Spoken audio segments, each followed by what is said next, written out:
Now to Sudan, where the army head and de facto president Abdel Fattah al-Burhan has authorized the United Nations to establish supply hubs and use 3 airports to deliver humanitarian aid. The war between the Sudanese army and the paramilitary Rapid Support Forces, which has been continuing for more than a year, has triggered an acute humanitarian crisis. Late last month, the UN's fact-finding mission on Sudan released its report into violations of human rights and other crimes committed in the war-torn country. The evidence collected by that mission shows that both the army and the RSF have committed large-scale war crimes and crimes against humanity. Both combatants have attacked civilians and civilian objects through airstrikes and heavy artillery shelling in densely populated areas, notably in Khartoum and Darfur. Both are responsible for violating children's rights, including through killing and maiming.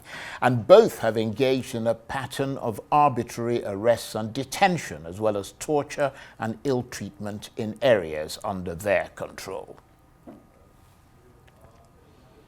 Well, for more on this, I'm joined now in the studio by the international human rights activist and senior advocate of Nigeria, Professor Joy Ezello, who was a member of that UN fact-finding mission on Sudan and was the former UN Special Rapporteur on trafficking in persons, especially women and children. Thank you very much indeed for joining us. Thank you, Charles, for having me. Just briefly summarize for us the findings of that report on Sudan by the UN fact-finding mission, of which you were a member. The report concluded that both warring sides have committed an appalling range of human rights violations. Exactly. We found that both SAF, the Sudanese Armed Forces Alliance, and the RSF, as you mentioned, have committed, violated international humanitarian law and other related crimes, and also human rights violation. We found indiscriminate attacks on civilians, destruction of civilian houses, villages, area bombardment non-stop, without even taking care of civilians, no protection of civilians. Of course, we've concluded it's a non-international armed conflict because it is within the country. So again, the recruitment and use of children in armed conflict, including by both the warring parties and their allied militia, is quite established. We also establish horrendous sexual and gender-based violence, including ethnically motivated crimes like targeting the Masalit, like you see in Western Darfur, you see the fighting going on in Al-Fasher, in Al-Janina. There have been brutal attacks, even on human rights defenders. The conflict, as we speak, more than 2.1 million people have fled the country. More than 10.7 million people have also been displaced, and 25.6 million are at the verge of, in fact, hunger. And there are areas where people, and we were told firsthand, people are eating sand. Well, I mean, it sounds absolutely horrendous. And one has to wonder, and to be fair, most people have very short memories. Sure. We have to wonder what they're fighting for. I mean, is it just the ego of 2 men, or is it more than that? It is more than that, but predominantly also the ego of 2 men, because in 2019, when they overtook the al-Bashir government, and then this Dangolo and Hamiti, the RSF, they came together to share power, but of course it broke down quickly by 2021. So, and the two, started fighting, and it's about power, but now they have been ethnically, they've been able to really sort of bring back to fore some of the problems they've had along tribal lines. Like Darfur. Like Darfur, for example. So, and you will see like the Arabs and, non-Arabs, militia, and how they've been, joined, and the old Janjaweed that transformed to what we have today as the RSF. So the old wounds have been opened, and what it tells us about the root causes of the conflict is that there has never been accountability in Sudan.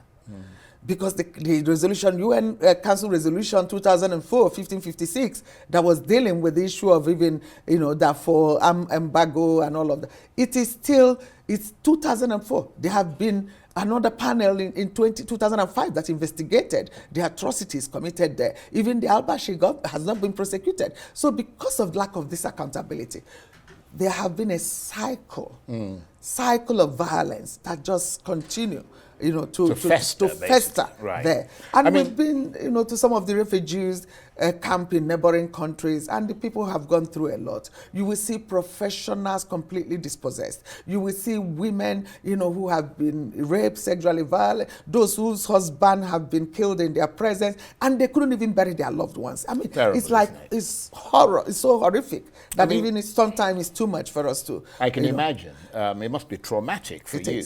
But I wonder whether in the course of this work, whether you make effort to get in touch with the Sudanese authorities or the RSF to get them to cooperate with you in that fact-finding mission. Actually, yes, we've sent numerous requests to the SAF, which is the Sudanese government. RSF have also shown us that they are disposed to engaging with us, and we are considering modalities of engaging with them. But the government opposed our mandate. Right. And because they are opposed to our mandate from the time the UN established this mandate, October, by a resolution 54-2 of UN, October 2023, they've been opposed. The mandate has been renewed for additional 1 year. Our mandate as independent international fact-finding mission on Sudan. So they refuse to cooperate. But of course we will send them our report and our reaction, and they will come back and they go through the other way to respond to us, but still saying that they are opposed. But we have also met a number of countries, consulted with all of the neighboring countries. Some we have visited on ground, some we have met in at the margin of a UN event, human rights meeting, have bilateral one-on-one, and we've done undertaking missions to see also Sudanese invited memos, and we received nearly 700 submissions, and we've conducted really very intensive interviews. Forensic research. Yes. Well, I mean, in terms of the scope and scale of your mandate, which from what you're saying is clearly quite big, I'm wondering how it was different from other fact-finding missions on Sudan. Yeah, it is, because one, apart from looking at international humanitarian law and human rights violation, it also, we look at the circumstances of the fact and the immediate causes of this conflict, including looking at root causes, which has never been done before. Right. Again, it requires us to gather evidence, preserve those evidence, cooperate with other judicial mechanisms, and that include ICC, International Criminal Court, so that we can supply that. Also look at protection of civilians, the issue of humanitarian assistance, and also making sure that the civilians and victims of the war get the kind of support they need. So it's quite comprehensive in terms of the mandate of the mission. So, I mean, what happens now following your findings? What sort of action are you expecting to follow this report? Yeah, what we are doing, like you see, we've published our first report. We've addressed the Human Rights Council in June. In September again, we presented a report before them. We had a very extensive interaction, including Sudan government responding. And then thereafter, we, AU, EU, all the other bodies, more than 70 countries responded to our call. Now, we've released what we call conference report, which is also detailing a lot of things. And we're going to go into command structure and then being able to identify, because that's part of our mandate, identify perpetrators for the purposes of accountability initiatives, and also make recommendation in terms of how this accountability mechanism will work. For example, one of the recommendations we're making is for an independent and impartial force in Sudan that will protect the civilians. Right. So that's part of what we are pushing, and we're also pushing for a mechanism. Does that seem likely to happen? They have been resistant, I must say, because this issue of sovereignty of state, when it comes to AU, they are quite touchy about that because of history. So you will see just very few African countries even supported renewal of our mandate. South Africa did, of course, Ghana did, and many others resisted, and some abstained completely from voting because they say, oh, Sudan should find their own solution.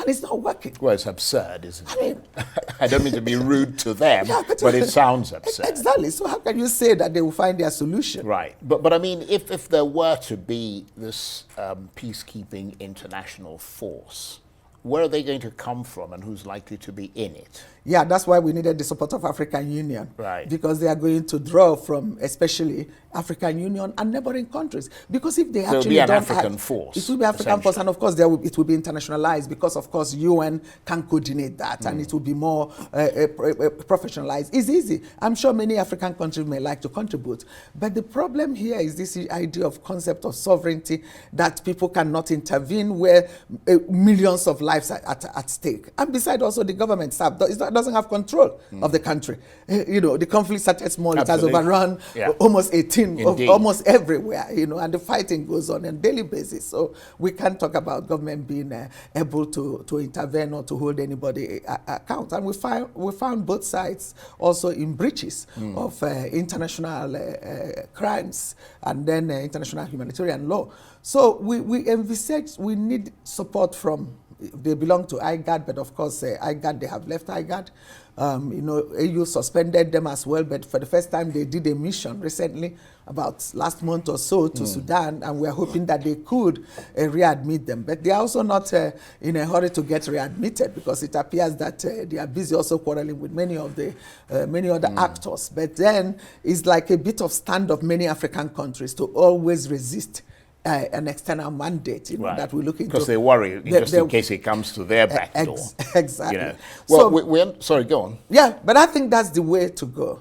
If civilians must be protected from the atrocities that is going on, you need to know forced nudity, lashes, it's just inexplicable.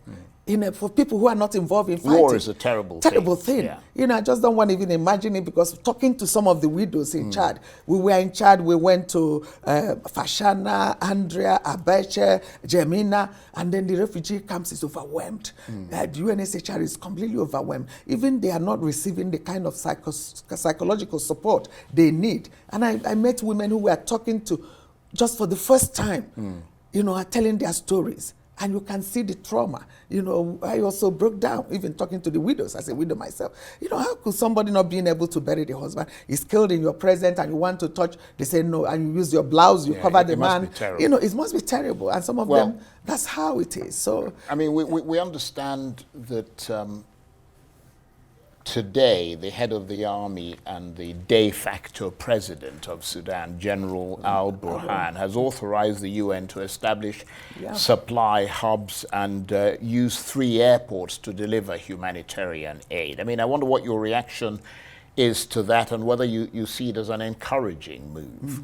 It's welcome, but the problem is that sometimes if they are not even in the control of, maybe that's why they talk about airport, but the logistical nightmare of even doing, how much can you lift, for example. So there is a lot waiting at the borders from Chad and other neighboring countries that's supposed to go by road, and the government is not allowing, because in some of the places they feel that RSF have a upper hand, so they wouldn't allow the UN, the humanitarian aid to go in through those channels, and that's they opened for Andrea, but in reality it's so difficult for those who are working World Food Organization, to be able to put in what they have.